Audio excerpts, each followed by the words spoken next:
এখন তোমাদের ক্রাইমের যে সত্য ঘটনাটা শোনাবো সেটা বিহারের বেগুসরাই নামের একটা অঞ্চল আছে, সেখানকার একটা ঘটনা। বেগুসরাইতে একটা স্কুল, কস্তুরবা গান্ধী আবাসীয় বালিকা বিদ্যালয়, স্কুলের সাথে হোস্টেলের সুবিধা রয়েছে। সেই হোস্টেলের একজন ওয়ার্ডেন, নাম রিঙ্কু কুমারী, বয়স 42 বছর। সেই মহিলা প্রত্যেক দিনের মতো সেদিনও স্কুলে গেছিলেন।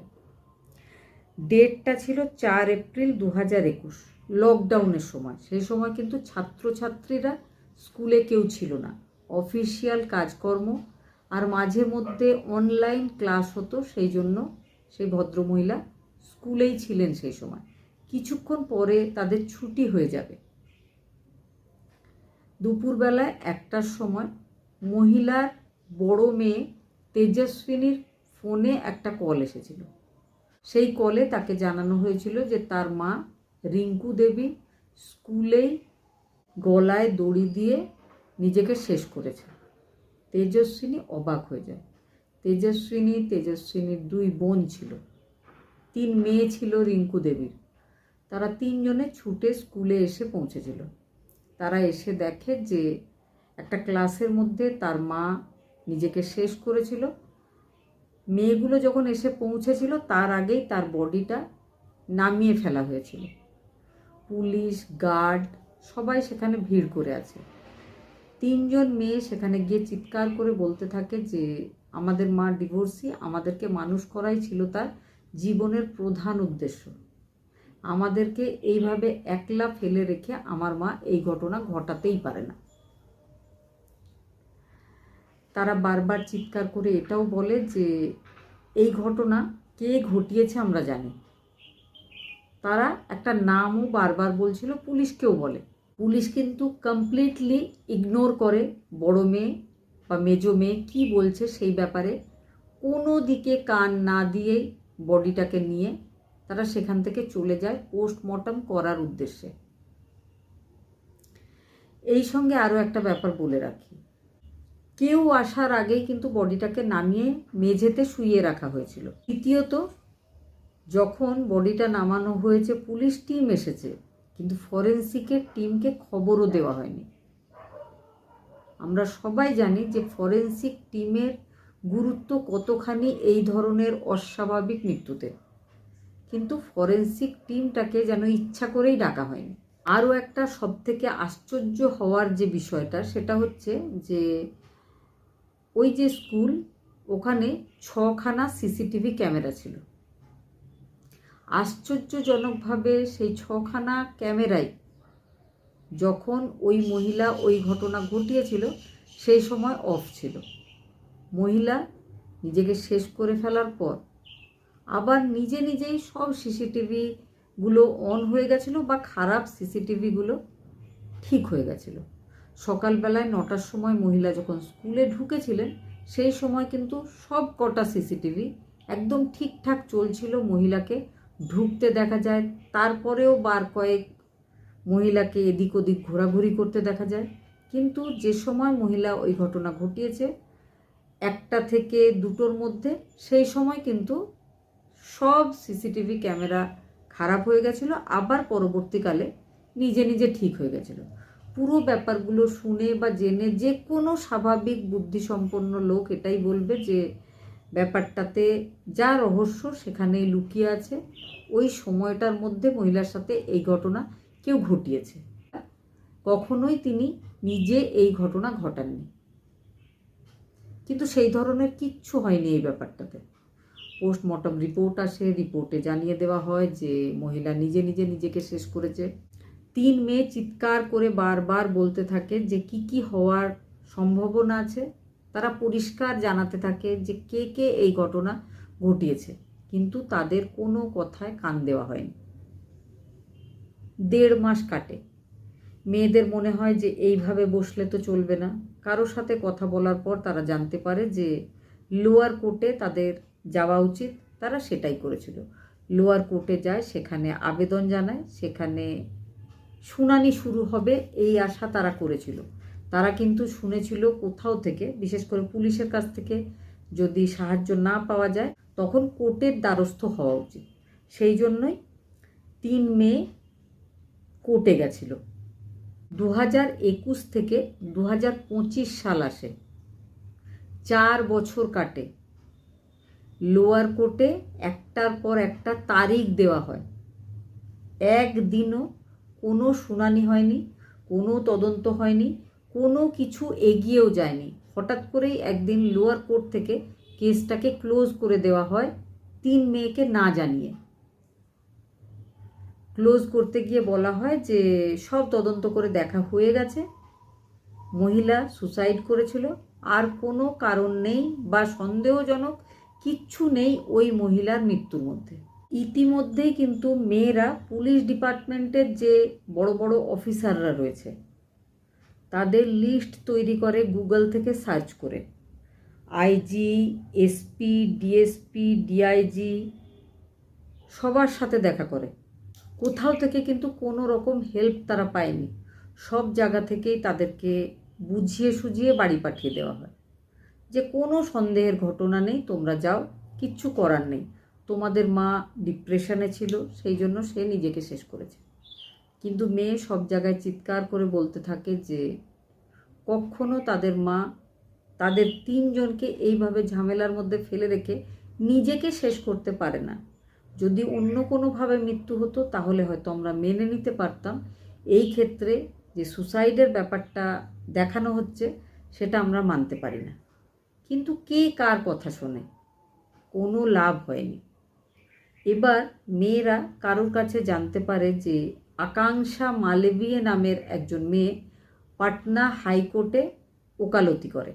সে মানুষের হেল্প করে, যে অসহায় মানুষরা টাকা পয়সার অসুবিধা বা সময় সুযোগ বা এই ধরনের যে কেস যেগুলোকে পুরো সিস্টেম চাইছে চাপা দিতে, সেই কেসগুলোতে তিনি সাহায্য করতেন। 3 মে গিয়ে সেই মহিলা উকিলের সাথে দেখা করে। দেখা করার পর আবার কেসটা শুরু হয়, এবারে পাটনা হাইকোর্টে। বিচারক ছিলেন সন্দীপ সাহায়। এই 5 বছরের মধ্যে বা ওই মহিলার বিয়ের পর থেকে সমস্ত ঘটনা সন্দীপ সাহায়কে আকাঙ্ক্ষা মালবিয়া নামের ওই উকিল শুনিয়েছিল। বিচারক সন্দীপ সাহায় প্রথম শুনানিতেই বিকাশ বৈভব নামের একজন আইজিকে এই কাজটার ভার দিয়েছিলেন। তিনি বলেছিলেন একটা এসআইটি টিম গঠন করুন 15 জন পুলিশ অফিসারকে নিয়ে। কাকে কাকে আপনি সিলেক্ট করবেন সেটা পুরোপুরি আপনার দায়িত্বেই দিলাম। যত তাড়াতাড়ি সম্ভব এই 3 জন মেয়ের মায়ের যে ব্যাপারটা সেটা দেখুন। আইজি বিকাশ বৈভব নিজের তদন্ত শুরু করেন। 15 দিন লেগেছিল তার এই তদন্তটা করতে, যেটা 5 বছর ধরে কেউ করে উঠতে পারেনি বা করে ওঠার কোনো ইচ্ছাও দেখায়নি। বিকাশ বৈভব তদন্ত করে যে ব্যাপারগুলো জানতে পেরেছিলেন সেটা হচ্ছে ওই মহিলা রিঙ্কু কুমারী, তার বিয়ে হয়েছিল এক সরকারি কর্মচারীর সাথে। বিয়ের পরে তার 3 সন্তান হয়েছিল, পরপর 3 জন মেয়ে। যে ব্যাপারটা শ্বশুরবাড়ির লোকজনের, হাজব্যান্ডের কারোরই পছন্দ হয়নি। সেই জন্য তারপর থেকে মহিলার সাথে মহিলার শ্বশুরবাড়ির লোকজনের, হাজব্যান্ডের একটা ঝামেলা বিবাদ শুরু হয়। বিবাদের শেষ হয় ডিভোর্সে গিয়ে, স্বামী স্ত্রীর ডিভোর্স হয়ে গেছিল। তারপর থেকে মহিলার জীবনের একটাই উদ্দেশ্য, মেয়েদেরকে স্বাবলম্বী করে তুলতে হবে, স্বাধীনভাবে যাতে তারা বাঁচতে পারে। তাদের জীবনেও যেন যেমন রিঙ্কু দেবীর হাজব্যান্ড ছিল সেই রকম কোনো হাজব্যান্ড না এসে জীবনটাকে নষ্ট করে দেয়। তিনি মেয়েদের পড়াশোনাটা খুব গুরুত্ব দিয়ে দেখতেন। তিনি মেয়েদেরকে বলতেন যে তার জীবনের একটাই উদ্দেশ্য, যতক্ষণ না তার মেয়েরা নিজের পায়ে দাঁড়াচ্ছে তিনি চাইলেও মরতে পারবেন না। যাই হোক, ছিল মা আর 3 মেয়ের সংসার। এদিকে মা কস্তুরবা গান্ধী আবাসীয় বালিকা বিদ্যালয়ে ওয়ার্ডেনের কাজ করত। সেই মহিলার 3জন মেয়ে, 3জনই ছিল স্টুডেন্ট, স্কুলের স্টুডেন্ট। এবার মহিলা নিজের মেয়েদের পড়াশোনার জন্য নিজের একটা জমি বিক্রি করেছিলেন। সেই জমি বিক্রি করার পরে 15 লাখ টাকা পাওনা ছিল এক ভদ্রলোক নাম কৌশল কুমার তার কাছে। কিন্তু কৌশল কুমার জমিটা নিয়েছিলেন, কিন্তু 15 লাখ টাকা বাকি রেখেছিলেন। মহিলা কৌশলকে বিশ্বাস করেছিলেন। অঞ্জু কুমারী কৌশলকে বিশ্বাস করেছিলেন, কারণ অঞ্জু কুমারী যে গ্রামের মানুষ, কৌশল কুমার সেই গ্রামেরই একজন পরিচিত মানুষ। অঞ্জু কুমারী কৌশলকে নিজের ভাই বলে মনে করতেন। কিন্তু কৌশল তারপর থেকে আজ কাল পরশু এইভাবে ডেট পিছিয়ে দিতে থাকে, আর মহিলার প্রাপ্য টাকা মহিলাকে দিতে চায় না। মহিলা দেখা হলেই ফোন কলে বারবার কৌশলকে তাগাদা দেয়, টাকা দাও, মেয়েদের পড়াশোনার জন্য টাকার দরকার, না হলে তো আমি জমি বিক্রি করতাম না। কিন্তু কৌশল কুমার ভেবেছিল মনে মনে অন্য কথা, যে 4জন মহিলা বাড়িতে, 4জন কিছুই করতে পারবে না যদি তিনি টাকাটা না দেন। সেই মহিলা যখন দেখেছিলেন যে কোনোভাবেই কোনো কাজ হচ্ছে না, তিনি এলাকার পঞ্চায়েতে গিয়ে জানিয়েছিলেন।